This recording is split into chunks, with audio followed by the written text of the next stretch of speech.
Have you ever walked away from someone you truly cared about, someone you thought cared about you too, only to watch them let you go without a word, without a fight, without even trying to stop you? It's one of the most emotionally disorienting experiences you can go through. You start to question everything. Were they ever really invested? Did any of it mean what you thought it did? Why is it that after all the shared moments, the connection, the closeness, you leave and they just let you? I'm Jim Rohn, and if you're wrestling with that kind of heartbreak, this video is going to bring you the clarity you've been craving. Because what we're talking about today isn't just silence or indifference. It's a very specific psychological pattern rooted in avoidant attachment, and once you understand it, everything starts to make sense. Dismissive avoidants aren't heartless. In fact, they often feel a lot. But the problem is, they don't know what to do with those feelings. When intimacy becomes too real, emotional closeness doesn't register as safety to them. It registers as risk. And when that risk hits a certain threshold, they shut down. Not to punish you, but to protect themselves. Today, I'm going to take you deep into the inner world of the avoidant. Why they retreat when things get serious.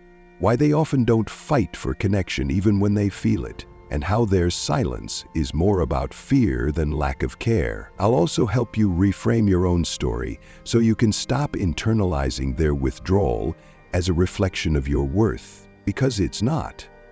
If you've been left with more questions than answers, this is where the confusion ends. Make sure to subscribe and hit the bell so you don't miss future videos like this. And as we move through this together, I invite you to share your experience in the comments, because your story matters and you're not alone. Let's get into it. It's easy to assume that if someone doesn't fight for you, they never really cared. But when it comes to avoidant attachment, the story underneath is far more complex and far more human. People with dismissive avoidant tendencies aren't emotionless, they're cautious. Their emotional system is wired in a way that often perceives closeness not as comfort, but as danger. This isn't about logic, it's about survival. At the heart of it, avoidants live in a push-pull cycle internally. On one hand, they do form attachments, and yes, they often develop real feelings. But on the other hand, the very act of depending on another person, needing them, showing vulnerability, triggers an old, buried fear that they may not even be aware of. It's not that the connection isn't there, it's that the fear of what the connection might cost them emotionally overrides what they feel. Think of it like this. For every bit of emotional intimacy they feel, there's an almost equal or stronger fear response attached to it. That could be the fear of losing control, the fear of needing someone who might not stay, or the fear of being seen too deeply and then rejected.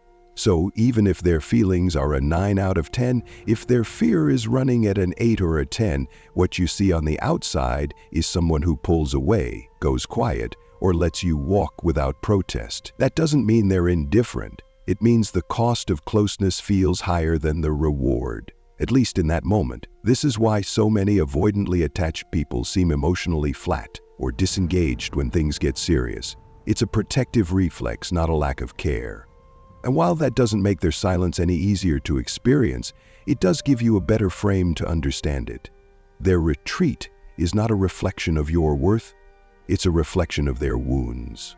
When you realize that, you stop chasing closure from someone who never felt safe being open in the first place, and you start giving yourself the empathy they couldn't. Let's talk about something that doesn't get enough attention. How getting closer to an avoidant partner can actually trigger them instead of bringing you two closer. And no, it's not because you did anything wrong. It's often about old wounds they've never healed. Here's the thing. When someone with an avoidant attachment style starts to feel emotionally close, really close, something begins to stir under the surface. It's not always conscious, but their subconscious starts to ring alarm bells. Why? Because deep emotional connection reminds them, even if they don't realize it, of a time in their life when connection didn't feel safe. Usually this traces back to childhood when their emotional needs weren't met. Maybe a parent was emotionally unavailable, dismissive, or inconsistent. So the brain stores a message. Needing someone gets me hurt. Imagine this. You finally get to a place in the relationship where things feel intimate, you're opening up, connecting more deeply, and maybe you're even starting to think, this could really work. But then suddenly, they start pulling away. They cancel plans. They go quiet. Their energy shifts. You're left confused, maybe even blaming yourself. But here's what's really happening. Their emotional system is reacting to the closeness like it's a threat, not because you're a threat, but because closeness used to hurt. So they create distance. It's not personal, it's protective. When you understand this, you stop asking, what did I do wrong, and start asking, what pain might they be running from? It doesn't mean you excuse the behavior, but it does help you stop personalizing it. And that's the first step toward healing on your side of the equation. Let's be real. Every relationship, even the healthiest ones, comes with conflict. That's just part of being human. Two people with different backgrounds, emotions, and needs are going to bump into each other sometimes. But for someone with an avoidant attachment style, conflict doesn't feel normal. It feels threatening. Like something has gone terribly wrong, and instead of seeing conflict as something to work through, they often see it as a red flag that the relationship is broken or not worth continuing. Now here's where it gets tricky. A lot of avoidantly attached people carry this belief, often without realizing it. If this relationship is right, it should feel easy all the time. That belief usually comes from their early experiences. Maybe they grew up in a home where conflict was chaotic, unsafe, or just totally avoided. So they didn't learn what healthy disagreement looks like. They didn't see two people working through tension with care and respect. Instead, they saw fighting, stonewalling, or silence. As a result, they carry this unconscious expectation into adult relationships. If we're arguing, it must mean something's wrong with you or with us. Let me give you an example. Say you're dating someone avoidant. Things are going great at first. There's connection, chemistry, comfort. Then one day you bring up something that bothered you. Maybe they forgot a plan you made, or they didn't respond to an important message. You're calm. You're not attacking them. You just want to talk about it. But suddenly they go cold. Maybe they get defensive, withdraw, or just disappear for a few days. You're left thinking, what just happened? We were doing fine. What happened is that you challenged the illusion of everything is fine all the time. And for an avoidant, that can be too much. They don't always have the tools to sit in discomfort, to hear that they hurt someone, or to navigate emotional messiness. So instead of leaning in, they pull away. It's not because they don't care, it's because they don't know how to face what's coming up inside them when things feel hard. That's why in many cases, avoidants walk away from relationships that are actually worth fighting for. Not because the connection isn't real, but because the conflict feels like a signal to run, not repair. If you've been on the receiving end of this, it's easy to feel rejected or confused. You might think, if I hadn't brought that up, maybe we'd still be okay. But you bringing up a need or a concern wasn't the problem. Their response came from an internal blueprint that said, connection isn't safe when it's messy. Understanding this helps you stop blaming yourself. It also helps you get clear. You need a relationship where conflict can be met with communication, not avoidance. Because love isn't the absence of struggle, it's the willingness to stay, listen, and grow through it together. Let's talk about one of the most frustrating things that can happen when you're dating or in a relationship with someone who's avoidantly attached. The moment they start picking you apart. Maybe things were going well. You were getting closer, starting to feel like they were finally letting their guard down, and then out of nowhere it starts. They become distant. They act irritated by small things. They suddenly have a problem with the way you laugh, how you text, how you spend your weekends. At first you think, wait, what? Where is this coming from? What you're seeing is something deeper going on inside them, a defense mechanism called fault finding. Avoidants often use this strategy when emotional closeness starts to feel too real, when they sense the relationship is getting serious or emotionally intimate. That old fear of vulnerability gets triggered, and instead of sitting with that fear or expressing it, they look for flaws in you. Why? Because it gives them a way to back out emotionally without having to confront their own discomfort. Let's say you bring up something simple like wanting more quality time together. Instead of responding with empathy or curiosity, they might criticize your neediness or accuse you of being too intense. Or maybe you forget to take out the trash and suddenly it becomes a big deal, like you're irresponsible or can't be counted on. It feels confusing, even hurtful. But what they're really doing is trying to justify their emotional retreat. They're telling themselves a story. This person isn't right for me anyway. Look at all these flaws. It's how they protect themselves from feeling too dependent or emotionally exposed. This pattern often shows up after the honeymoon phase, once the bond starts to deepen. And here's the kicker. It's usually not about you at all. You could be kind, patient, emotionally available, and still get nitpicked. That's because it's not about your actual flaws. It's about their fear of needing someone. If they convince themselves you're not the right fit, they don't have to feel the fear of losing you. They don't have to sit in the discomfort of being emotionally attached. It's easier to find an exit than to risk getting hurt. If you've been on the receiving end of this, it's easy to start second-guessing yourself. But don't fall into that trap. Their fault-finding doesn't mean you're broken or unlovable. It means they're struggling to sit with the depth of the connection. Understanding this doesn't excuse the behavior, but it helps you stop internalizing it. You deserve a relationship where you're seen for who you are, not someone's shield from their own fears. Let's break this down in a simple way. People with avoidant attachment often struggle with something called co-regulation. That's just a fancy term for what healthy couples do when they help each other feel emotionally safe and grounded. It's when one person says, "Hey, I'm having a rough day," and the other says, "I've got you." It's about calming each other down, staying present and feeling connected, even when things are messy. But here's the thing, avoidants usually didn't get that kind of emotional support growing up. Maybe their caregivers were distant, emotionally unavailable, or even made them feel bad for having needs. So they learned early on, don't depend on anyone, handle it alone.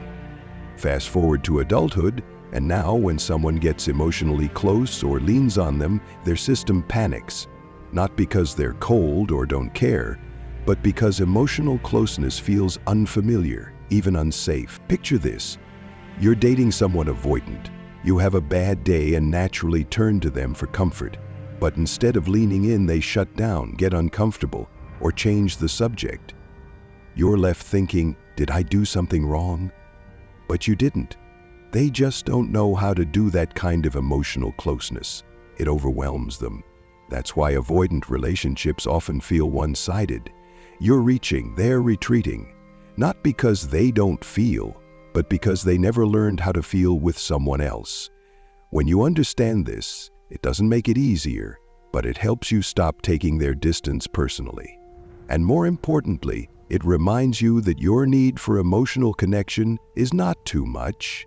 It's human. If you're recovering from a relationship with someone avoidant, you've probably felt stuck in limbo, never fully in, never fully out. Maybe you've found yourself asking, should I hang in there a little longer? What if they just need more time? Those are real, valid questions. But here's what I want you to hear. It's not just about how long you wait. It's about what happens while you wait. Let's start with this. You're allowed to set a time limit. That doesn't mean giving ultimatums or trying to force an outcome. It means protecting your own heart. If you're constantly the one doing the emotional labor, waiting for them to show up differently, it's fair to say, I'll give this 3 more months. And if there's no real change, I'm going to lovingly let go. This time frame is for you, not for them. It helps you stop spinning your wheels in uncertainty and start moving forward with clarity. During this time, pay attention to progress, not promises. Are they communicating more openly? Are they making even small efforts to meet you emotionally? Or is it still the same cycle? Hot and cold, close and distant. A meaningful shift doesn't have to be dramatic, but it should be consistent and measurable. Even one step forward matters, but no steps? That tells you something too. Now let's talk about how to communicate your needs in a way that someone avoidant can actually hear. Avoidants get overwhelmed by emotional intensity and tend to shut down when they feel blamed or pressured. So instead of saying, "You never support me emotionally," try something like, "It helps me feel more connected when we check in during the week. Can we try that?" Keep it calm, clear, and non-accusatory. Think of it as painting a picture of what you do want, not highlighting what they're doing wrong. And here's the key. You're not doing this to fix them. You're doing it so you can stand in your truth. You're letting them know what you need, not with anger, not with desperation, but with self-respect. If they rise to meet that, amazing. If not, you'll know that you spoke your truth and honored yourself. At the end of the day, the point of all this isn't to turn an avoidant partner into someone they're not. It's to make sure you're not abandoning yourself in the process. You deserve a relationship where your needs matter, where emotional connection is mutual, and where you're not walking on eggshells just to keep someone from running. Set your boundaries, speak your truth, and remember, loving someone doesn't mean waiting forever in silence. As we wrap up, I want you to take a deep breath and really let this land. Being in a relationship with someone avoidant can feel confusing, lonely, and at times deeply hurtful, not because you weren't enough, but because their emotional wounds made true closeness feel unsafe. In this video, we talked about how avoidants often pull away not out of malice, but out of fear, how they struggle with conflict, pick apart those who get close, and shut down when emotional support is needed most. But more importantly, we talked about you. How to set time-bound limits, how to communicate your needs clearly and calmly, and how to stop waiting for change that may never come without losing your own peace in the process. Your healing isn't about changing them. It's about coming back to you, to your clarity, your self-respect, your right to be in a relationship that feels mutual, emotionally safe, and deeply connected. You don't have to chase, fix, or prove your worth to anyone. You only have to honor it. Thank you so much for watching. If this video gave you clarity or helped you feel seen, I'd love to hear from you. Drop a comment below and share what resonated most with you. And if you want more content like this to support your growth and emotional healing, make sure to subscribe, hit the bell icon, and stay connected. You're not alone in this. You deserve love that feels safe, steady, and secure, and it starts by showing up for yourself. See you in the next video.